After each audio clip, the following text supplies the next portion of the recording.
During that time frame, the S&P 500 went from here to here, and gold went from here, volatile, but to here. So basically higher, back to unchanged, and then working its way higher again. Okay, so it's a creepy parallel.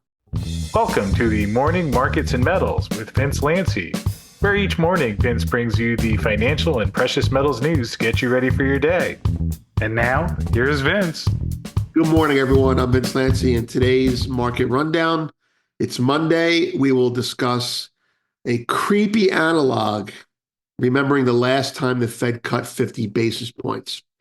We will also be discussing Hartnett and his reaction or commentary on the Fed cut, as well as some other items pertinent to it, specifically in the gold environment. Okay, let's start with the markets first. The dollar is down dollar's up 17, off the highs, but still very strong. 10-year yields are up a basis point at 375. The S&P 500 is 57.12, up 13. The VIX is 1643, up 27. Gold is 26.24, essentially on the highs, up $2 and change after being down, I think, as much as $5 on the lows. Silver 30, spot 73, down 42 cents. Significant, also about 20 cents off its lows. Copper is down a penny at 429. Gold, silver is higher, as you can imagine. WTI is 72.52, up 3 cents. Natural gas 247, up a nickel. Bitcoin 63,432, down 144, but out of that range between 58 and 61. Ethereum 26.48, up 66, but still weak. Palladium down 11 at 1051, and platinum 962, down 15. Soybean, corn, and wheat are all strong. Wheat is, you can't see wheat. Wheat is up 11 cents at 585. Corn is up 5.5 cents at 396. And soy is up a percentage point, 11 cents at 1040. So wheat leading the pack and soy bringing up the rear. Quick comment about this silver chart. We discussed it during the Sunday Founders discussion, and I want to share this with you. During that time frame, quick comment. The question was raised, how does silver look, generally speaking, amongst the participants? And the comment I had made looking at an hourly chart was the following. We were here, and I said we looked at the MACD, and the MACD hourly was working off being oversold. All right, it was working off being overbought. Sorry, right. And as you went up the ladder, the 2 hour, the 4 hour, the daily, it became more and more healthy. So the hourly looked very bad. The 2 hour looked semi-bad. The 3 hour looked, who cares? No one looks at it except me. The 4 hour looked good. The daily looked great. And the comment that was made and that is holding so far is I had two levels to be concerned with, meaning if the market needed to sell off to work some of that overboughtness off, as it was showing on the hourly. The first price I had was 30.80, which came in around here, a ledge, right? So if it held 30.80, the hourly could just be digested, be subsumed, and the market can go up again. The second one was about 30.60. Now, we broke that, and that's pretty bad. The second one came in right around in here, I put, right? And we broke that, but now we're above it. So overnight trading, I'm not going to say it doesn't count, but I'm going to say that it's healthy. I would not expect silver to hold again if it goes below here during the day. However, right now, it has worked off. Here, I'll stretch this out for you guys a little bit. The working off the overbought looks like it may have crested, peaked, and now it's working its way down. This would be significant because then you could see the daily do its thing in the market and go higher. That said, the caveat is now we're looking at the 4 hour. This needs to turn, okay? Because if this is growing, right, you technical guys, then this is a bear flag. And until that 4 hour shrinks, this needs to be looked at carefully as a bear flag. Okay. Uh, to the news items or to the news itself. Homepage, 1976 politically driven inflation reignition. That was also posted on Zero Hedge. It's unlocked, and if you're a child of the 70s, or if your dad's a child of the 70s, you should probably take a look at that because it covers rate cuts, politically driven rate cuts, as the title says. Powell capitulates. You guys are familiar with that one. Big funds took FOMC profits. We'll be discussing that. All right. The creepy rate cut. On September 18th, 2007, before the great financial crisis, the Fed cut rates 50 basis points. I'll read from you. The Federal Reserve cut the largest on a key short-term interest rate by 0.5 percentage point Tuesday to 4.75, and a bold acknowledgement that the central bank is concerned the mortgage meltdown plaguing Wall Street and Main Street could hurt the economy. Now, they didn't say that. CNN Money said that. The Fed also indicated that more cuts could be on the way. Excuse me, news that investors cheered. But it gets better. Now, where did that go? There it is. Later on in that article, they start interviewing Wall Street people, and the quote, I kid you not, quote, "We're having champagne and cookies," Skranka said. "This is not a magical elixir that solves our subprime problems overnight, but it is a big step in the right direction to keep the economy growing. The Fed is sending a strong message that it won't get behind the curve. We're having champagne and cookies. Are you joking?" You know, and incredulousness aside at the statement, the Fed won't get behind the curve. It's if you take the champagne and cookies part out, it's almost like this person is saying what Powell said at the podium. What were the effects or aftermath of that rate cut? 50 basis points, September 18th, exactly. What is that? September 7 to 24. What's that? 17 years later? 17 years earlier, September 18th, 50 basis point cut, big rally, rallies for a couple weeks afterwards, and then whoosh, it's over. That's the beginning of the great financial crisis. Let's zoom out a little bit.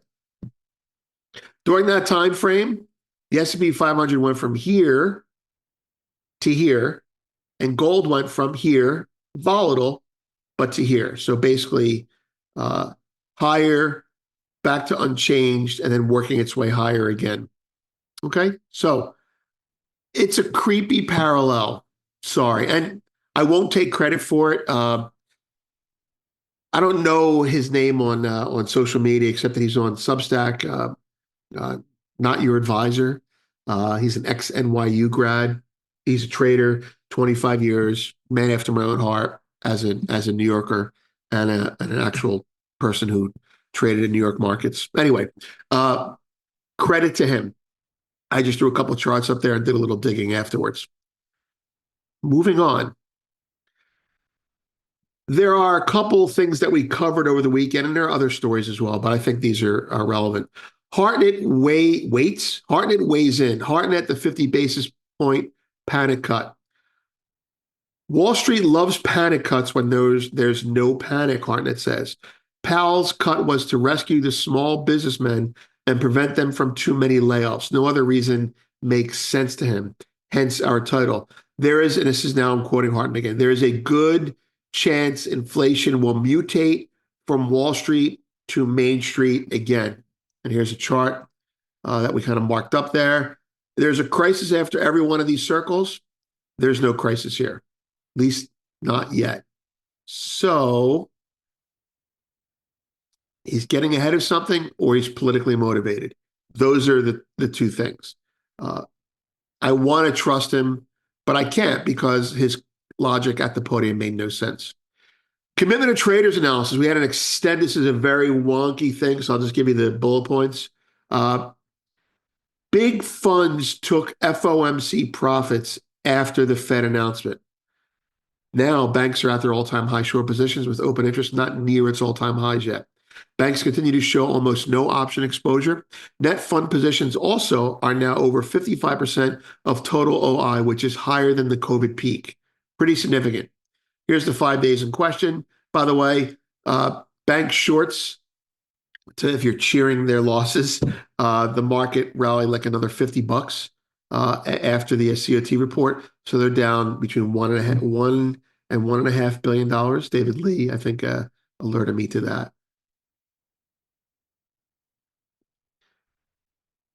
Final story, again, related to that. At 4 p.m., after the Fed announcement and GLDs closed, and after the market had washed out on Fed day, new highs and then washed out, profit taking. A significant chunk of gold 3,000 calls traded OTC, and we put it in context in a mini pod. So we caught this and threw it up. Again, that may have also come from someone else. I forget now, but we did a lot of follow up on it. All right, moving on. So those are 3 news items. In the market news itself, you could just read these stories yourself, but there seems to be an overwhelming mention of chip manufacturing. There's one that I don't have in there. Apple is making chips locally. You got Intel. People are investing in Intel. They're not going to let Intel go bankrupt. We're going to be building chips in the UAE, so that'll help their region, but at the same time help our economy. That's all part of cross-pollination. You're going to see these are real stories. You're also going to see a lot of them coming to the election because it's going to promote Build Back Better, or whatever he's calling it. Politics, geopolitics, government shutdown circus is about to begin. Get ready for it. Here we go. It happens every year. Data on deck. The data on deck will be inflationary focused now. So is inflation reemerging? And it's probably going to be reemerging. The other focus, it's a minor focus, but will be if economic data is really, really weak, then the market will start to want another 25 basis point cut. So just keep that in mind. That's the market's expectations. Going back to things, let's throw gold up. Throw the daily up. I mean, after last week, how can you not have a retracement? And we're not. I think the takeaway from this morning's activity, especially last night, gold's up, $2. The dollar was up 40, right? Here, I put that up there. The dollar was up 40 last night on the highs. And gold was down like $3-4. And silver was down 60, 80 cents. And I think the silver market is, again, being sold on the back of dollar buying. Look, gold buying. No one's going to sell gold until the events are over, which should make you be aware that something could happen when the events are over. And that'll be a dip to buy if you're a fundamentalist in the gold market. So in the meantime, silver lower is a gift. Unless copper cracks, I don't see why silver's 40 cents lower, except so someone else can buy it. All right, that's it. I'm Vince. Have a great day. Thanks for watching this morning's Markets and Metals with Vince Lanci, brought to you each day by Miles Franklin Precious Metals, who we encourage you to contact for your next gold or silver order. And Miles Franklin brings us a gold and silver special each week. And if you've been looking for a pullback in the rally to purchase gold and silver, this week's deals include 1-ounce silver Philharmonics from the Austrian Mint in Austria, go figure. Fortunately, these beautiful coins are only $3.10 over spot, while we still do have silver under the $30 level, which it obviously eclipsed earlier this year. And on the gold side, this week's special is 1-ounce gold Cougarans for only $60 over spot.